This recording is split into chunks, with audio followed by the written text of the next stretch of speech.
누가 지혜자와 같으며 누가 사물의 이치를 아는 자이냐? 사람의 지혜는 그의 얼굴에 광채가 나게 하나니 그의 얼굴에 사나운 것이 변하느니라. 내가 권하노라. 왕의 명령을 지키라. 이미 하나님을 가리켜 맹세하였음이니라. 왕 앞에서 물러가기를 급하게 하지 말며 악한 것을 일삼지 말라. 왕은 자기가 하고자 하는 것을 다 행함이니라. 왕의 말은 권능이 있나니 누가 그에게 이르기를 왕께서 무엇을 하시나이까 할 수 있으랴. 명령을 지키는 자는 불행을 알지 못하리라.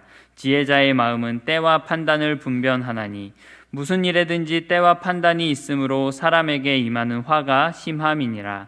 사람이 장래일을 알지 못하나니 장래일을 가르칠 자가 누구이랴.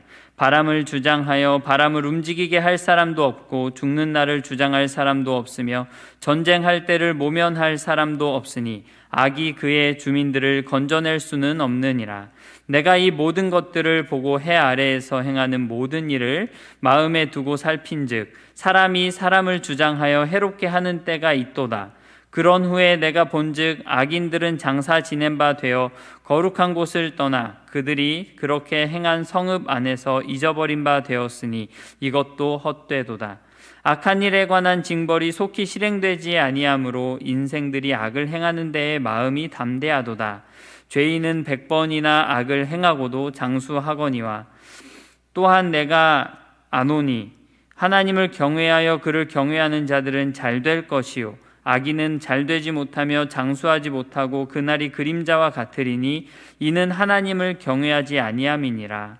세상에서 행해지는 헛된 일이 있나니 곧 악인들의 행위에 따라 벌을 받는 의인들도 있고 의인들의 행위에 따라 상을 받는 악인들도 있다는 것이라. 내가 이르노니 이것도 헛되도다. 이에 내가 희락을 찬양하노니 이는 사람이 먹고 마시고 즐거워하는 것보다 더 나은 것이 해 아래에는 없음이라. 하나님이 사람을 해 아래에서 살게 하신 날 동안 수고하는 일 중에 그러한 일이 그와 함께 있을 것이니라. 내가 마음을 다하여 지혜를 알고자 하며 세상에서 행해지는 일을 보았는데 밤낮으로 자지 못하는 자도 있도다. 또 내가 하나님의 모든 행사를 살펴보니 해 아래에서 행해지는 일을 사람이 능히 알아낼 수 없도다. 사람이 아무리 애써 알아보려고 할지라도 능히 알지 못하나니 비록 지혜자가 아노라 할지라도 능히 알아내지 못하리로다. 아멘. 오늘은 모순된 세상에서 지혜자로 살기라는 제목으로 말씀을 전하겠습니다. 앞서 7장 15절에서 전도자는 의롭게 살았음에도 불구하고 망하는 사람이 있는가 하면 반대로 악하게 살았음에도 불구하고 장수하는 사람이 있는 이 세상의 모순에 대해서 지적했죠. 그러면서 스스로 의인인 척 하지도 말고 또한 정신줄 놓고 악에게 질질 끌려가는 어리석은 자가 되지도 말라 권고했습니다. 그러면서 그러한 모순 때문에 절망하거나 낙심하지 말고 여호와를 경외함으로 그 모든 일에서 자유하라 말씀했습니다. 자, 이렇듯 7장에서 전도자가 갈등했던 이 세상의 모순은 8장에서도 계속되고 있습니다. 먼저 2절로 8절에서는 왕에 대해서 말씀을 하는데요. 왕과 관련된 그 지도자와의 관계에서 관련된 그런 어떤 모순, 부조리, 불합리함, 이제 그런 것에 대해서 이야기를 합니다. 자, 그런데요, 이 2절로 8절에서는 이 왕에 대한 말씀이라고 하지만 사실은 어떤 왕도에 대한 말씀은 아닙니다. 즉, 어떤 사람이 왕이 되어야 하고 왕은 나라를 어떻게 다스려야 하고 이런 것에 관한 말씀이 아닙니다. 오히려 백성이 왕에 대해서 어떤 태도를 지녀야 하는지 이에 대한 말씀입니다. 즉 오늘날로 말하면 우리 신앙인들이 세상의 어떤 권력자나 내 윗사람들, 세상의 지도자에 대해서 어떤 자세를 가져야 하는지 이에 대해서 이제 말씀해 주고 있는 것이죠. 전도자는 2절로 4절에서 이렇게 말합니다. 내가 권하노라. 왕의 명령을 지키라. 이미 하나님을 가리켜 맹세하였음이니라. 왕 앞에서 물러가기를 급하게 하지 말며 악한 것을 일삼지 말라. 왕은 자기가 하고자 하는 것을 다 행함이니라. 왕의 말은 권능이 있나니 누가 그에게 이르기를 왕께서 무엇을 하시나이까 할 수 있으랴. 자, 지금 읽으시면서 어느 정도 이제 느낌이 오셨을 텐데요. 여기서 왕에 대한 묘사는 어둡고 좀 부정적인 그런 뉘앙스가 강하게 풍깁니다. 즉, 여기서 말하는 이 왕은 백성을 사랑해서 선정을 베푸는 그런 훌륭한 왕이라기보다는 오히려 자신이 가진 이 왕의 이 권력을 가지고 그것으로 악을 행하고 백성들에게 함부로 자기 하고 싶은 대로 하고 그래서 백성들을 힘들게 하는 그런 폭군을 암시하고 있는 것이죠. 자, 그러면 그러한 왕, 그러한 지도자에 대해서 신앙인인 우리는 어떤 태도를 가져야 할까요? 전도자는 이런 왕이나 지도자의 권위에 복종하라 라고 말을 해요. 그리고 이런 복종은 한 3가지 정도로 이제 나타나는데 2절에 보면 왕의 명령을 지키라. 즉 명령에 대한 순종함으로 그 왕에 대한 복종을 나타내라 말하고 있고요. 2번째로는 3절 하반절에 보면 악한 것을 일삼지 말라. 그래요. 여기서 악한 것은 반역을 말합니다. 왕에 대한 반역을 일삼지 말라. 즉 충성하라는 것이죠. 충성으로 너의 그 복종을 나타내 보이라 이런 말입니다. 그리고 3절 상반절에서는 왕 앞에서 물러가기를 급하게 하지 말라. 여러분 옛날 그 사극을 보시면 신하가 왕 앞에서 물러나올 때 어떻게 합니까? 돌아서서 나오지 않죠. 오히려 그렇게 허리를 굽히고 뒷걸음질로 조심조심해서 이렇게 나오지 않습니까? 바로 그런 겁니다. 그게 왕에 대한 예의죠. 지켜야 할 예의예요. 그리고 신중함이죠. 바로 그러한 모습으로 왕에 대한 복종을 나타내라 하는 것입니다. 자, 그런데 여기서 우리가 이런 질문을 좀 제기할 수 있습니다. 만일 우리의 정부나 또는 나라의 지도자가 악을 행하면서 국민들에게 폭정을 행할 때 과연 우리는 어떻게 해야 하는가? 좀 범위를 좁혀서 직장에서 우리 상사가 정말 내가 신자로서 할 수 없는 그런 일을 나에게 강요한다면 그럴 때 과연 어떻게 대처해야 하는가? 이런 질문을 해볼 수 있죠. 현실 세계 가운데서 내 윗사람, 이 세속 권력자의 그런 통치가 어떤 하나님의 권위 내지는 정의와 정면 충돌할 때 우리 신자들이 가지고 있는 믿음이나 신앙 양심과 충돌할 때 우리들은 무척 곤혹스럽습니다. 예를 들어서 지금 우리나라 국회와 정부에서 동성애와 동성결혼을 합법화하는 그런 헌법 개정을 하려고 한다 할 때 그런 것을 우리가 어떻게 대처해야 하는가? 그죠? 아주 심각한 문제입니다. 자, 물론 이제 이러한 상황에서 그에 대한 성경의 기본적인 입장은 분명합니다. 하나님 나라와 세상 나라 이 두 권세가 충돌할 경우 하나님께 대한 우리의 의무와 복종이 세상 나라에 대한 의무와 복종보다 우선해야 합니다. 왜냐하면 하나님께서는 국가와 정부를 포함한 세상 만물에 대한 절대 주권을 가지고 계신 분이시기 때문에 그렇습니다. 성경에 그런 경우가 많이 나오죠. 예를 들면 모세 때 그 노예로 있는 히브리인들이 애를 잘 낳아요. 그러니까 애굽 왕 바로가 이래서는 안 되겠다. 위협을 느끼고선 히브리 산파들한테 사내 아이를 낳으면 전부 죽이라고 명령을 합니다. 그런데 히브리 산파들은 하나님을 두려워해서 그 왕의 명령을 거부하죠. 또 다니엘서에 보면 사드락 메삭 아벳느고 이 훌륭한 믿음의 청년들은 바벨론 왕 느부갓네살의 그 무시무시한 위협에도 불구하고 그의 신상 앞에 절하지 않습니다. 풀무불에 던져지면서까지 말이죠. 또 다니엘서 6장 10절로 13절에 보면 다니엘도 그랬죠. 다니엘 또한 다른 신에게 기도하면 사자굴에 던져놓겠다는 이 다리오 왕의 칙령에 저항하고 끝까지 여호와 하나님께 기도하지 않았습니까? 그리고 사도행전 5장 29절에도 보면요, 대제사장이 사도들에게 위협하면서 말하죠. 예수의 이름으로 가르치지 말라. 그럴 때 사도들 어떻게 했습니까? 사람보다 하나님께 순종하는 것이 마땅하다. 그러면서 결코 복음 전파를 중단하지 않았습니다. 하나님에 대한 사랑과 하나님에 대한 순종이 우리 신자들에게 있어서는 가장 큰 책임이기 때문에 사람보다 하나님께 순종하는 것이 마땅한 거죠. 자, 이것이 이 세상의 권세에 대한 우리 신자들이 가져야 될 아주 가장 근본적이고 중요한 기본 원칙이에요. 그런데 오늘 본문 2절에서는 이렇게 말씀합니다. 내가 권하노라 왕의 명령을 지키라. 이미 하나님을 가리켜 맹세하였음이니라. 이미 하나님께 맹세하였기 때문에 왕의 명령에 복종하라는 것입니다. 좀 의아해요. 아니, 우리가 언제 왕의 명령에 복종하겠다고 하나님께 맹세했나? 그런 맹세했습니까? 한 적 없잖아요. 예? 자, 그럼 이 말은 무슨 말일까요?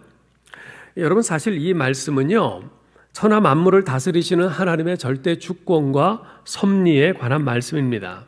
잠언 21장 1절에 보면 이렇게 말씀하죠. 왕의 마음이 여호와의 손에 있음이 마치 봇물과 같아서 그가 임의로 인도하시느니라. 무슨 말입니까? 왕의 마음조차도, 이스라엘 왕뿐만 아니라 이방 왕들의 마음까지도 우리 하나님께서 자신의 절대 주권으로 그들을 좌지우지하신다는 거예요. 우리가 이 사실을 믿잖아요. 그죠?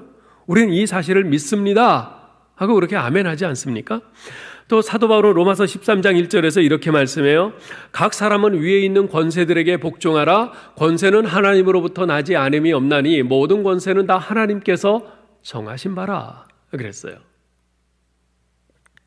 자, 위에 있는 모든 권세는 이방인들의 모든 권세까지 해서 그것은 다 하나님께로부터 나온 것이다. 우리가 이 말씀에 대해서 아멘 하면서 믿잖아요. 그죠? 이게 우리가 하나님께 대하여 맹세한 바인 것이죠. 모든 권세는 다 하나님께로부터 왔다.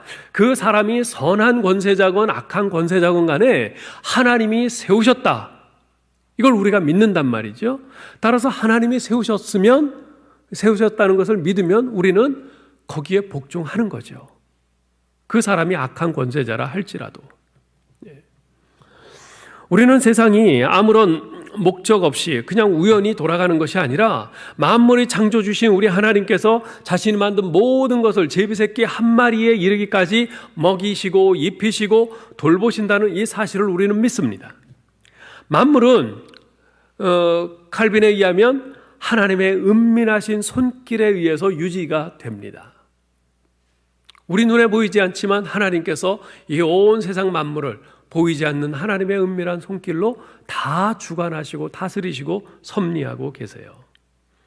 따라서 우리의 부모님이나 선생님이나 직장의 상사나 왕, 대통령 등 내 위에 있는 모든 권세자들을 우리 하나님께서 세우셨다는 것을 우리는 믿습니다. 그것을 고백합니다. 그렇다면 우리는 그들에게 복종해야 하는 것이죠. 내 위에 있는 권세자들에게 복종하지 않는 것은 그 권세의 근원이 우리 하나님이심을 인정하지 않는 거나 마찬가지인 것입니다. 사실 하나님께서 악한 지도자를 주시는 것은요, 그 자체로서 하나님의 심판입니다. 무슨 말이냐면 악한 지도자는 물론 그 사람은 나쁜 사람이죠. 그런데 그 악한 지도자가 나올 수밖에 없었던 우리 자신의 죄악에 대해서도 회개할 줄 알아야 한다는 말입니다. 그렇지 않습니까? 여러분, 대통령을 뽑든 국회의원을 뽑든 시장을 뽑든 구의원을 뽑든 우리가 투표해서 뽑은 거예요. 그렇죠? 우리가 투표해서 뽑은 거예요. 우리는 그 사람한테 X표를 했는데 하나님께서 이 투표 결과를 다 돌려놓으셔갖고 그 사람이 된 거 아니잖아요. 어쨌건 우리가 뽑은 거잖아요. 우리가 원해서. 그죠? 하나님은 허용을 하셨고.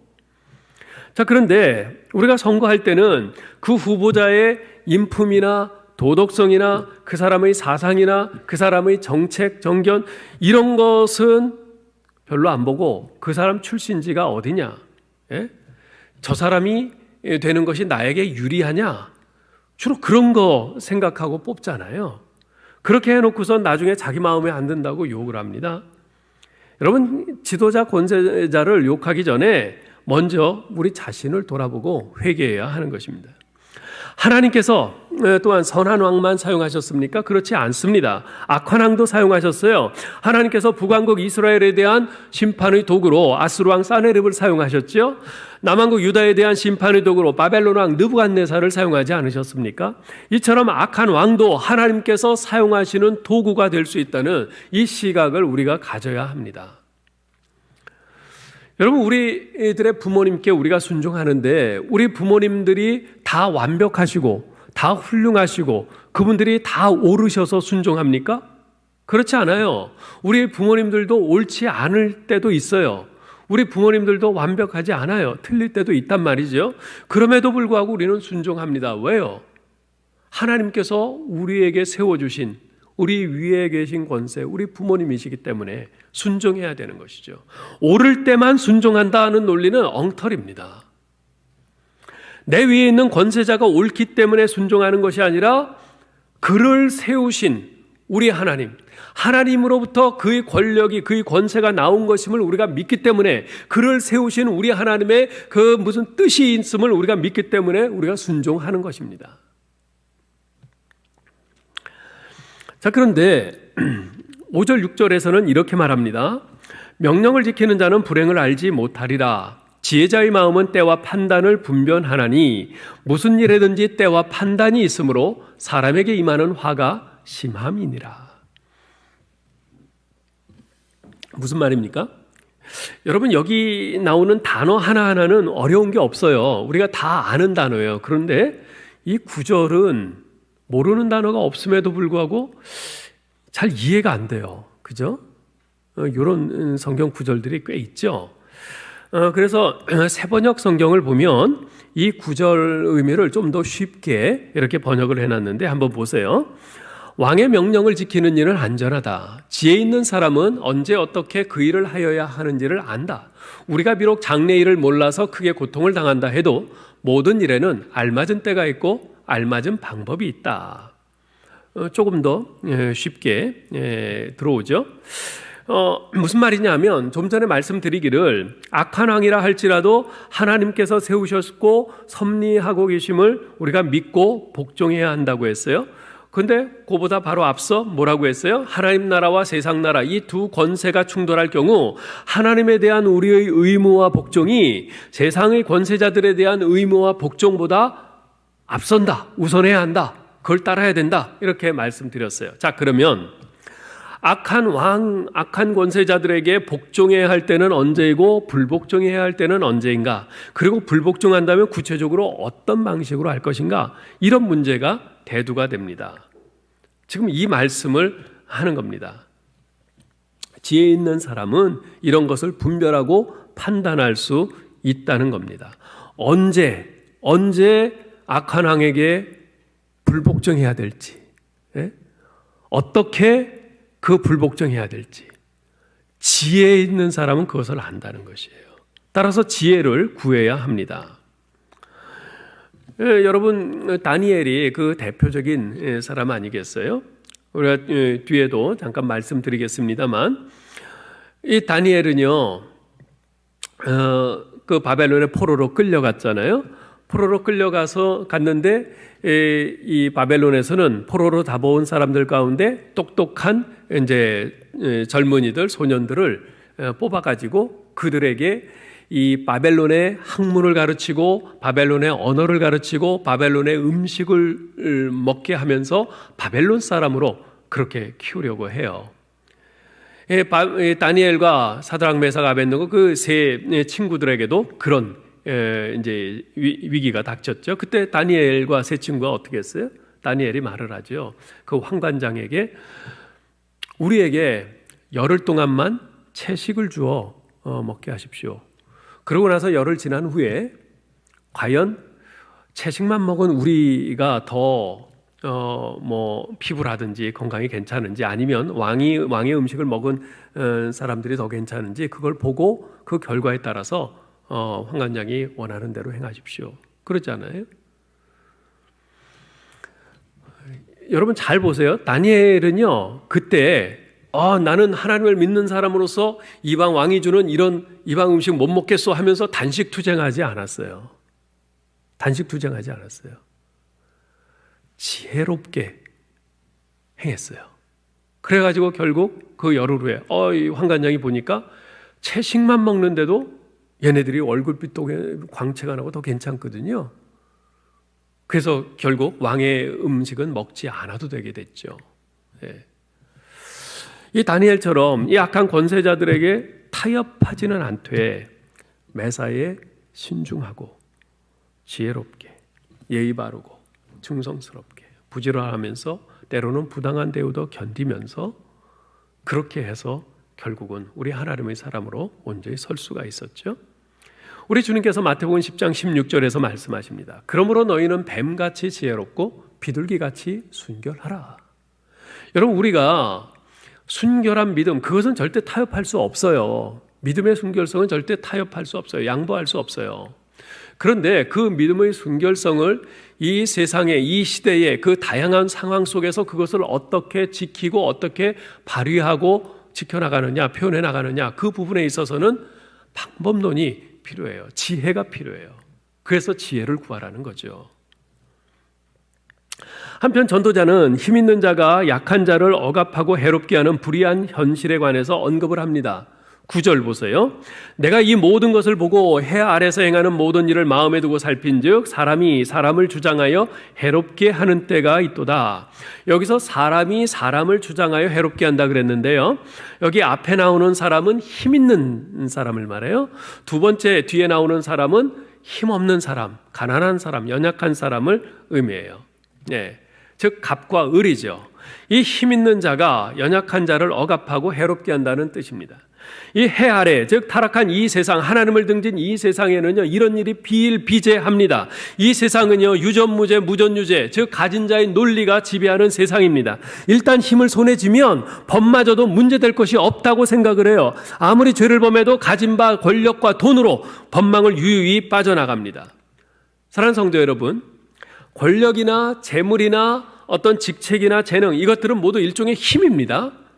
그런데 이 힘이라고 하는 것은 우리 신앙인의 관점에서 보면 이건 하나님께서 주신 은사예요. 선물이에요. 하나님께서 그것을 주신 이유는 그것으로 다른 사람을 억누르고 다른 사람을 짓밟고 착취하고 해롭게 하라고, 그래서 자신의 이익을 추구하라고 주신 것이 아닙니다. 섬기라고 주신 것이에요. 그러므로 힘이 있을 때 조심해야 합니다. 잘 사용해야 합니다. 지금 내가 가진 힘이 어떻게 사용되고 있는지 이것을 늘 살펴야 됩니다. 특히 다른 사람들에게 나의 힘이 어떤 영향을 미치고 있는지 이것을 세심하게 살펴야 됩니다. 그래서 혹시라도 내가 가진 힘이 다른 사람들을 억압하고 해를 끼치는 방향으로 사용되고 있다면 즉시 멈추고 회개해야 합니다. 만일 그런 일이 자주 반복된다면 그 힘을 내려놓는 결단을 해야 합니다. 내가 이런 힘, 이런 직책을 가지고 있는데 이것으로 내가 섬기기보다는 오히려 목에 힘주고 다른 사람들 위에 군림하고 있구나. 이건 내가 가져서는 안 되는 힘, 내가 가져서는 안 되는 직책이구나 생각하고 내려놓아야 합니다. 교회 직분도 마찬가지예요. 내가 교회에서 어떤 직분을 가졌는데 그 직분을 갖기 전에는 내가 겸손하게 잘 섬겼는데 저 직분을 갖고 난 다음에 나에게서 섬김의 모습은 점점 사라지고 오히려 다른 사람들 위에 군림하고 다른 사람들을 이렇게 누르고 이런 모습이 갈수록 나타난다면 그 직책은 나한테 안 맞는 거예요. 그 직분은. 그건 내려놔야 돼요. 그래야 내 자신도 다른 사람도 그리고 공동체도 모두 평안할 수 있는 것이죠. 우리가 선거를 할 때요, 선거를 할 때 이런 것도 하나의 중요한 기준으로 보아야 됩니다. 내년에 대통령 선거가 있잖아요. 그런데 지금 대통령 후보들이 많이 있는데 잘 살펴봐야 됩니다. 저 사람을 보니까 어떤 권력을 가졌을 때 그걸로 국민들을 섬기려고 하기보다는 자기 이득을 취하려고 하고 다른 사람들을 억누르려고 하고 그 권세를 휘둘리려고 하고 그런 사람이다. 그러면 뽑으면 안 돼요. 다들 부족하지만 그래도 정말 이 사람은 그래도 조금 좀 더 도덕적이고 좀 더 이렇게 섬기려는 그런 마음이 있는 것 같고 그런 사람을 뽑아야 되는 것이죠. 자, 그런데 그렇듯 가진 바 힘으로 연약한 사람들을 억압하고 해를 끼치는 악인들은 죽음마저도 희롱하는 듯이 보입니다. 사실 죽음이야말로 모든 사람에게 공평한 것이죠. 부자나 가난한 사람이나 권력자나 평범한 서민이나 많이 배운 사람이나 못 배운 사람이나 모든 사람에게 죽음이 임합니다. 죽음만은 모든 사람에게 공평한 유일한 것이에요.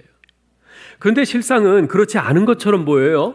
악인은 죽고 나서도 칭송을 받고 영예롭게 장례가 치러집니다. 10절 보세요. 그런 후에 내가 본즉 악인들은 장사 지낸 바 되어 거룩한 곳을 떠나 그들이 그렇게 행한 성읍 안에서 잊어버린 바 되었으니 이것도 헛되도다. 이 구절은 번역하기가 좀 상당히 어려운 그런 구절인데요. 여기서 거룩한 곳을 떠나 이 말은 그 장례식을 할 때 거룩한 곳을 드나들었다는 말이에요. 거룩한 곳을 드나들었다. 좀 무슨 이야기냐 하면 그 사람이 평소에 굉장히 악한 사람이에요. 그런데 장례를 치를 때 예배당, 큰 교회나 성당이나 이런 데서 장례를 치러요. 예? 관도 화려하고 꽃도 수십만 송이 이렇게 탁 차려놓고 그런 곳에서 장례를 치러요. 그런 의미. 또 잊어버린 바 되었다. 예? 그가 그렇게 행한 성읍 안에서 잊어버린 바 되었다.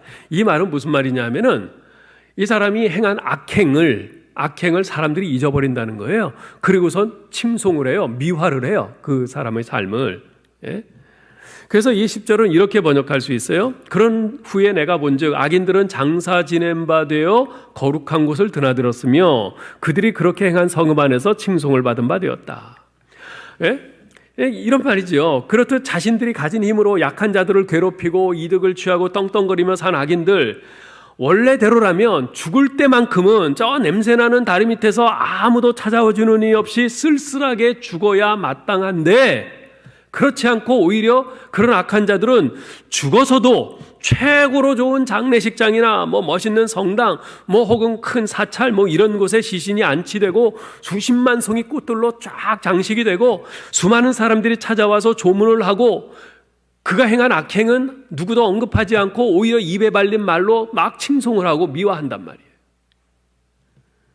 이러니 악인은 죽을 때마저도 특별 대접을 받는 것이 아닌가 이런 생각이 드는 것이죠.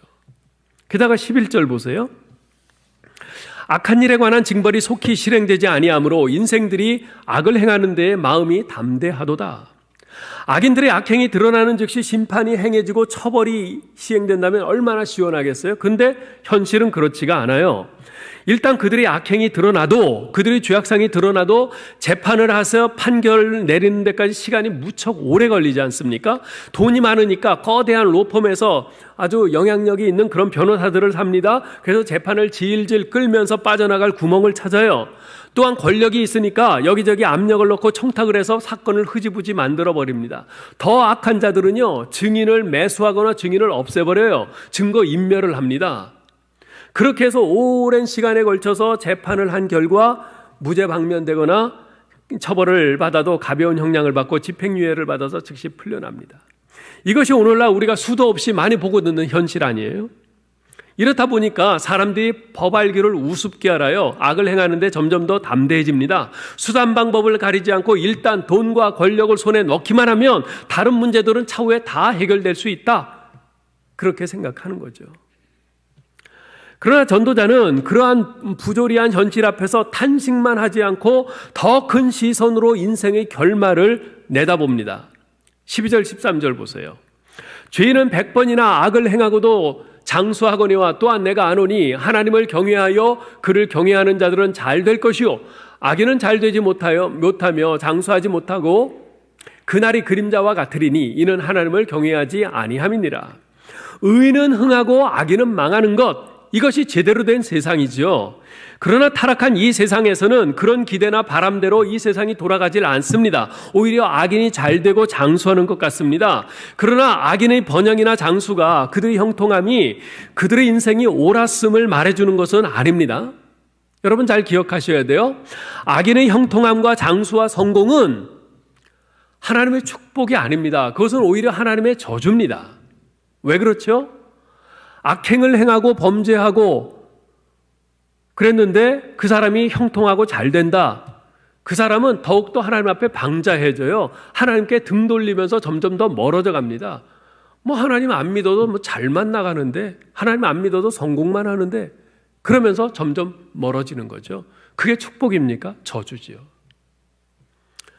그들의 형통함과 장수와 성공은 뭐와 같다고 그래요? 그림자와 같다고 말을 합니다. 여러분, 그림자는 실체가 아닙니다. 아무리 멋있는 그림자도요, 거기다가 빛을 비추면은 사라져버리고 말아요. 허상입니다. 이 땅에서는 죄인과 악인이 잘 되는 듯하나 결국 최종 심판자이신 하나님 앞에서는 악인은 잘 되지 못하고 한낱 그림자로 끝나고 말 것입니다. 반면에 하나님을 경외하는 자들은 잘 될 것이라 말씀해요. 12절 보세요. 내가 아노니 하나님을 경외하여 그를 경외하는 자들은 잘 될 것이요. 이 구절을 정확히 번역하면 이런 뜻입니다. 내가 아노니 하나님을 경외하는 그들은 하나님을 경외하기 때문에 잘 될 것이다. 무슨 말입니까? 다른 것 때문에 잘 되는 것이 아니라 하나님을 경외하는 삶, 하나님을 경외하는 삶의 방식, 그것 때문에, 그 자체 때문에 잘 될 것이라는 거예요. 즉 하나님을 경외하는 것이 바로 복된 삶의 길이라는 것이죠. 여러분 100m 달리기 경주하는 걸 한번 생각해 보세요. 1레인, 2레인, 3레인, 4레인, 8레인까지 쭉 있어요. 선수들이 8명이 쫙 섰습니다. 땅 하고 신호 소음과 소리와 함께 달립니다. 그런데 이 달리는 선수들은요, 자기에게 할당된 그 레인으로만 달려야 돼요. 그렇지 않고 옆에 사람 레인을 침범하면 즉시 실격입니다. 마찬가지입니다. 여러분, 우리 인생이 행복하려면요, 하나님이 정하신 길로 달려가야 합니다. 그 길이 바로 하나님을 경외하는 것입니다. 왜냐하면 우리 인생을 만드시고 그 길과 법칙을 정하신 분이 바로 하나님이시기 때문에 그렇습니다. 따라서 이 세상에서 아무리 인생이 고달파도 하나님을 경외하는 길을 올곧게 따라가는 사람은 하나님께로부터 칭찬과 인정을 받습니다. 마음의 평안과 행복을 얻게 됩니다. 그건 하나님이 정하신 법칙이에요. 자, 이어서 전도자는 불의한 이 세상에서 벌어지는 그 모순과 그 부조리 하나를 더 언급을 합니다. 14절 보세요. 세상에서 행해지는 헛된 일이 있나니 곧 악인들의 행위에 따라 벌을 받는 의인들도 있고 의인들의 행위에 따라 상을 받는 악인들도 있다는 것이라. 내가 이르노니 이것도 헛되도다. 확실히 이런 일들은 수도 없이 많이 있죠. 악인들은 교묘히 계략을 꾸며서 의인들을 모함하고요, 자신들이 악행을 뒤집어 씌웁니다. 그래서 오히려 선하게 산 의로운 사람들이 처벌을 받아요. 또한 의인들이 행한 선행을 자기가 행한 것처럼 그렇게 꾸며서 상을 가로챕니다. 이게 얼마나 모순이고 부조리한 세상입니까? 자, 그러면 이런 불의한 세상에서 우리는 어떻게 살아야 하지요? 15절에서 이렇게 말씀합니다. 이에 내가 희락을 찬양하노니 이는 사람이 먹고 마시고 즐거워하는 것보다 더 나은 것이 해 아래에는 없음이라. 하나님이 사람을 해 아래에서 살게 하신 날 동안 수고하는 일 중에 그러한 일이 그와 함께 있을 것이니라.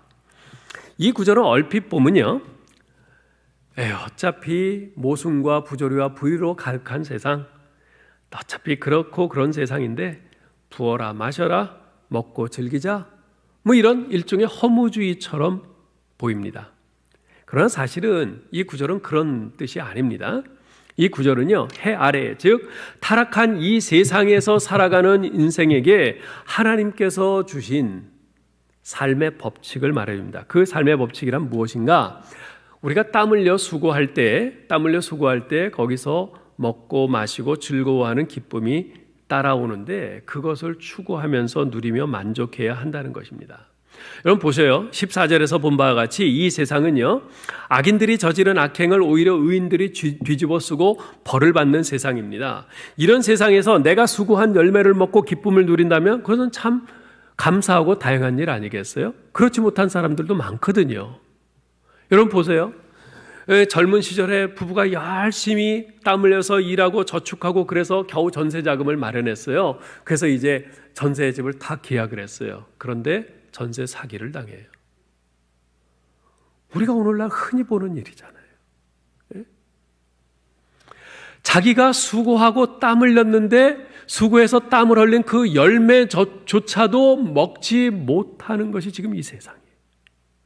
그런데 이런 세상에서 내가 땀 흘려서 수고한 대가로 얻은 열매, 그것이 많건 적건 간에 그것을 내가 가족과 함께 먹고 누릴 수 있다면 그것이 얼마나 감사하고 복된 일인가. 지금 그 말을 하는 겁니다. 또한 이 세상은 의인들이 행한 선행을 오히려 악인들이 자기가 행한 것처럼 상을 가로채는 세상이라고 그랬죠. 이런 세상에서 사람들은 막 부러워해요. 불로소득을 부러워해요. 그러면서 나에게는 저런 대박 한 번 안 터지나 그래요. 그러나 그렇게 불로소득을 취해서 떵떵거리며 편히 사는 인간들을 보면서 결코 부러워하지 말라는 것이.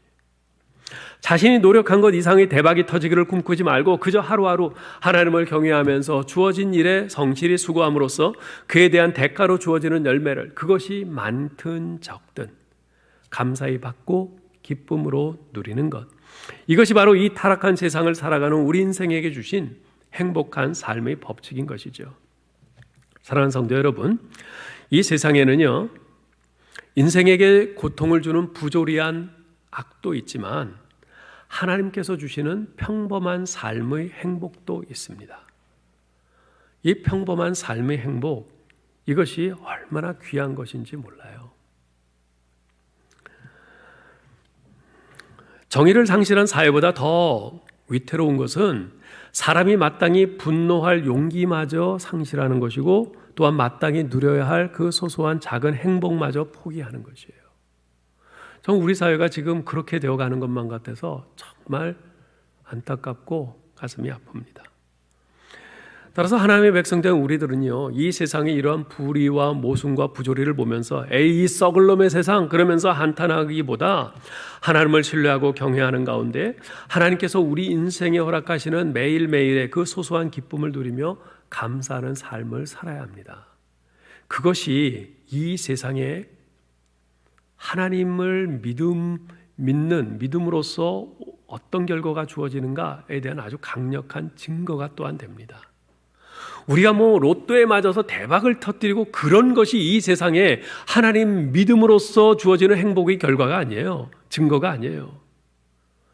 비록 많은 것을 갖고 살지는 못하지만 작은 것이지만 하루하루 나에게 주어지는 그 작은 열매들, 그것을 가지고 우리 가족들이 같이 누리며 사는 거, 기뻐하고 감사하며 사는 거, 그것이 오히려 증거가 되는 거죠. 저 사람들은 어째 별것 없는 저런 것까지도 저렇게 감사하면서 기쁨이 있고 화평이 있고 화목이 있고 그렇게 사는가? 이게 세상을 향한 강력한 증거가 되는 거죠. 여러분, 찬송가 559장 4절에 봄바람 불어있고 여기 3절에 보면 이런 가사가 있어요. 아침과 저녁에 수고하여 다 같이 일하는 온 식구가 한 상에 둘러서 먹고 마시어 여기가 우리의 낙원이라. 여러분 드라마 많이 보시잖아요. 거기 보면 재벌집들 많이 나오죠. 온갖 화려하고 좋은 거 다 갖추고 살고 먹고 마시고 그렇게 사는데 치열한 암투가 있어요. 예? 서로 미워하고 증오하고 그렇게 살고 싶으세요? 비록 가진 것은 적지만 아침과 저녁에 수고하여 다 같이 일하는 온 식구가 저녁에 한 상에 둘러서 먹고 마셔 기쁨으로 하하호호 웃으며 대화를 나누면서 우리 하나님 앞에 감사하는 그런 삶. 이게 작지만 확실한 행복 아니겠어요? 이것이 소위 말하는 소확행이죠. 작지만 확실한 행복. 며칠 전에 아내와 함께 봉제산을 갔어요. 새벽 예배 마치고 봉제산을 갔는데 그날따라 아주 하늘이 맑고 푸르렀어요. 그리고 공기가 얼마나 좋은지 기온도 딱 적당하고 아내가 걸으면서 그래요. 아, 행복하다. 그래요. 아, 행복하다. 네. 아침에 새벽에 나와서 새벽 예배 드리고 새벽 예배 마친 후에 같이 이렇게 걸으면서 이렇게 맑은 공기를 쐬고 참 숲을 누릴 수 있는 이런 이것이 작지만 얼마나 확실한 행복인가. 그러면 행복하다 그래요. 제가 아무것도 해준 거 없는데 괜히 기분이 좋더라고요. 예. 여러분들 주변에 찾아보면 이런 게 굉장히 많아요. 이런 작지만 확실한 행복, 이런 게 많아요. 여러분, 세잎 클로버가 많습니까? 네잎 클로버가 많습니까? 세잎 클로버가 훨씬 많죠. 세잎 클로버 한 1000개쯤 발견하면 네잎 클로버 1개 발견할까? 그 정도로 세잎 클로버가 많아요. 근데 세잎 클로버의 그 말뜻이 뭔지 아세요? 거기에 어떤 의미가 있는지 아세요? 세잎 클로버는 행복이에요. 네잎 클로버는요, 행운이에요. 행운. 세잎 클로버처럼 행복은 우리 주변에 소소한 행복들이 많아요.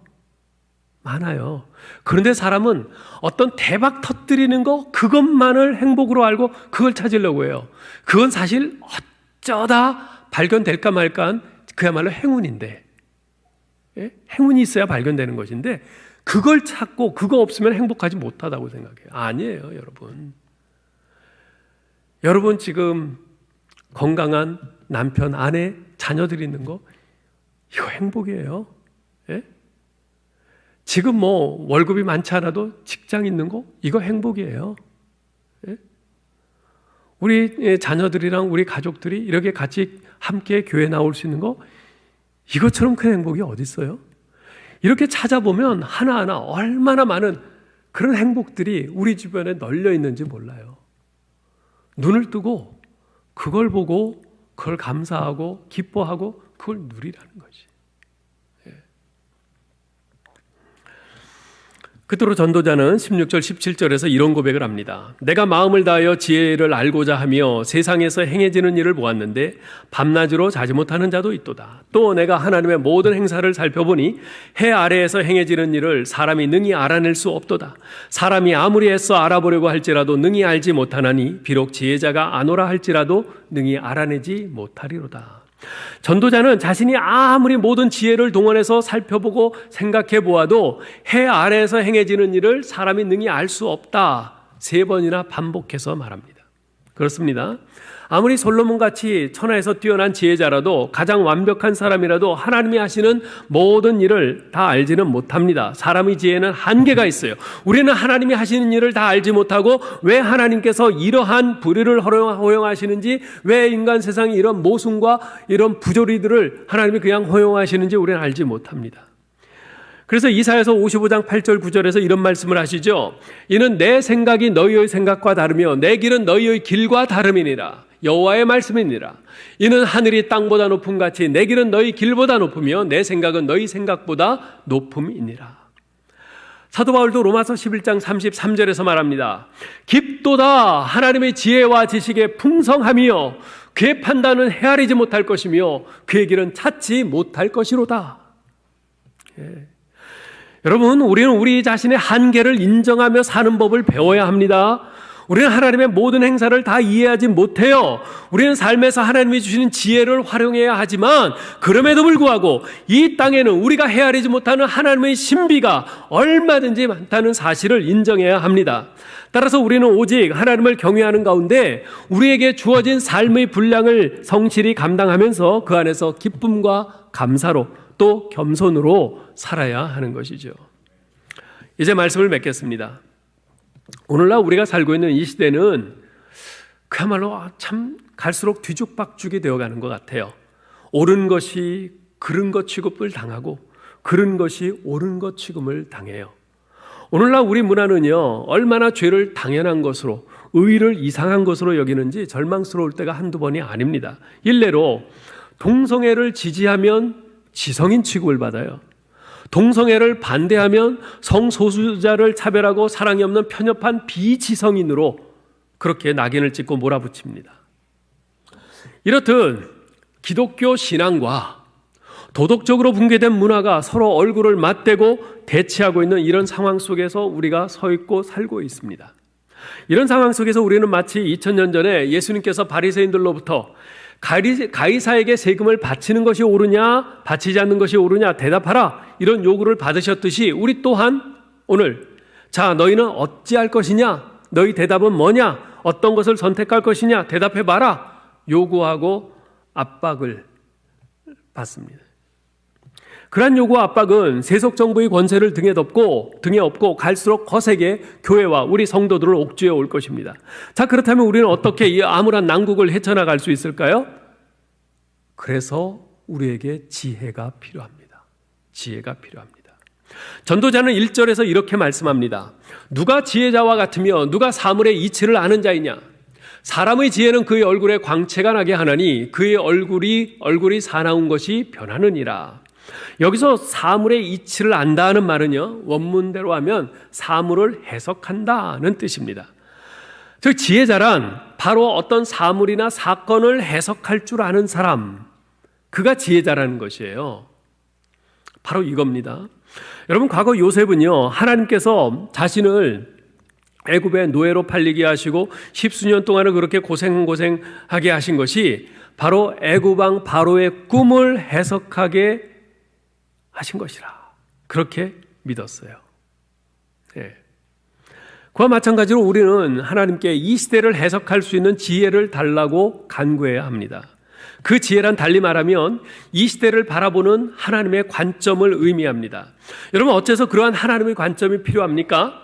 왜냐하면 타락해서 죄에 오염된 우리 인간은요, 어떤 사물이나 사건을 대할 때 그것이 옳으냐 그르냐 이런 관점에서 보기보다는요, 그것이 나에게 이익이 되느냐 손해가 되느냐, 그것이 나에게 유리하냐 불리하냐 이런 관점에서 우리는 봅니다. 그렇기 때문에 하나님의 관점이 필요한 것이에요. 우리가 그렇게 유불리, 이익과 손해 이런 관점에서 어떤 사물이나 사건 또는 사람을 보다 보면요, 우리의 판단은 그릇될 수밖에 없어요. 그 결과 가뜩이나 미로와 같이 온갖 부조리와 불의와 모순으로 가득한 아주 교묘하고 복잡한 이 시대, 이 세상 속에서 우리는 길을 잃어버릴 수밖에 없죠. 따라서 미로와 같은 이 세상에서 진리의 길, 생명의 길을 찾기 위해서는 반드시 지혜, 하나님의 관점이 필요해요. 하나님의 시각이 필요한 것입니다. 야고보 사도는 야고보서 1장 5절 6절에서 이렇게 말씀합니다. 너희 중에 누구든지 지혜가 부족하거든 모든 사람에게 후히 주시고 꾸짖지 아니하시는 하나님께 구하라. 그리하면 주시리라.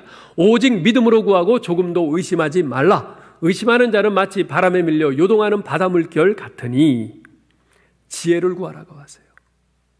구하면 후히 주실 터이니 지혜를 구하라고 하세요. 그렇습니다. 재물보다도 건강보다도 성공보다도 우리가 살고 있는 이 시대는요, 그 무엇보다도 지혜를 구해야 돼요. 사실 얼마나 이런 지혜가 많이 필요합니까? 우리 성도님들 가정신방에 보면 가정에서 믿지 않는 남편과 시부모님 때문에 신앙생활하는 것이 너무나 힘든 그런 집사님들이 있어요. 어떻게 해야 돼요, 목사님? 물어요. 지혜가 필요한 거죠. 직장에서 괜히 자신을 미워하고 갈구는 상사 때문에 괴로워하는 어느 청년이 있어요. 목사님 어떻게 해야 돼요? 그만둬야 되나요? 지혜가 필요하죠. 이런 일들이 얼마나 많아요. 우리 하나님께 지혜를 구해야 합니다. 하나님께서 지혜를 주시겠다 그래요. 자, 근데 1절 하반절에 보면 사람의 지혜는 그의 얼굴에 광채가 나게 하나니 그의 얼굴의 사나운 것이 변하게 하느니라 말씀해요. 지혜로 인해서 그 얼굴 표정이 달라진다는 거죠. 아까 말씀드렸듯이 다니엘은 지혜로운 사람이었어요. 하나님께 지혜를 구했고 그 지혜를 따라서 환관장에게 구하고 채소를 먹게 해달라고 했을 때 그의 얼굴의 광채가 왕이 주는 산의 진미를 먹는 사람들보다도 더 광채가 났어요. 예. 여러분, 지혜가 다니엘의 얼굴에 빛나게 했어요. 지혜가 그 인생을 달라지게 했습니다. 여러분, 지혜로운 자의 얼굴에서는요, 지혜의 광채가 납니다.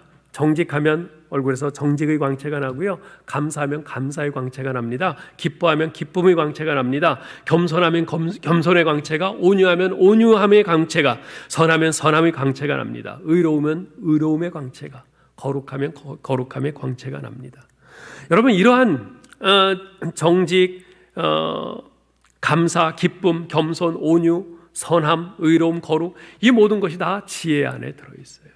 우리가 하늘의 지혜를 구하고 하늘의 지혜를 얻을 때 우리가 이러한 길로 가게 되고 그러한 광채를 얻게 됩니다.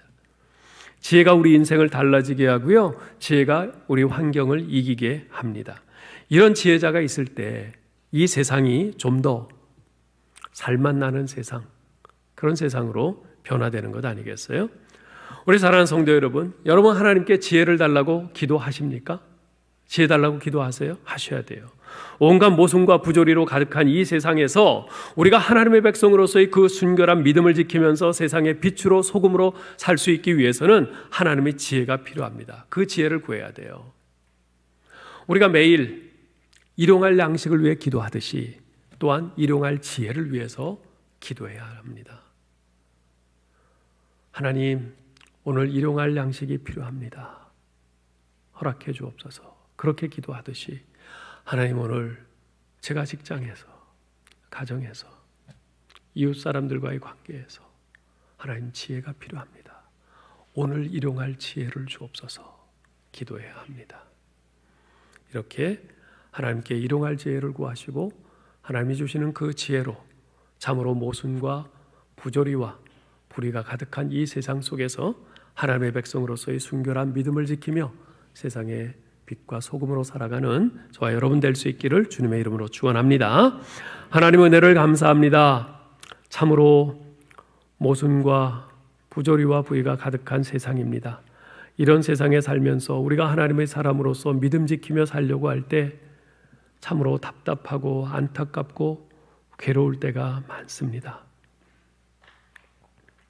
하나님, 우리 사랑하는 성도들 긍휼히 여기시고 우리 성도들에게 지혜를 주옵소서. 매일매일 지혜가 필요합니다. 가정에서 내가 믿는 사람으로서 어찌해야 될지 지혜가 필요합니다. 직장에서 내가 하나님의 사람으로서 어떻게 해야 할지 지혜가 필요합니다. 우리의 삶의 모든 상황 속에서 하나님이 주시는 하늘의 지혜가 있어야 우리가 믿음을 배반하지 않고 순결한 믿음을 지키며 빛으로 소금으로 우리 주 예수 그리스도를 증거하며 살 수 있겠나이다. 주여, 긍휼히 여기시고 우리 모두에게 일용할 지혜를 매일매일 허락해 주옵소서. 우리 주 예수 그리스도의 이름으로 기도하옵나이다. 아멘.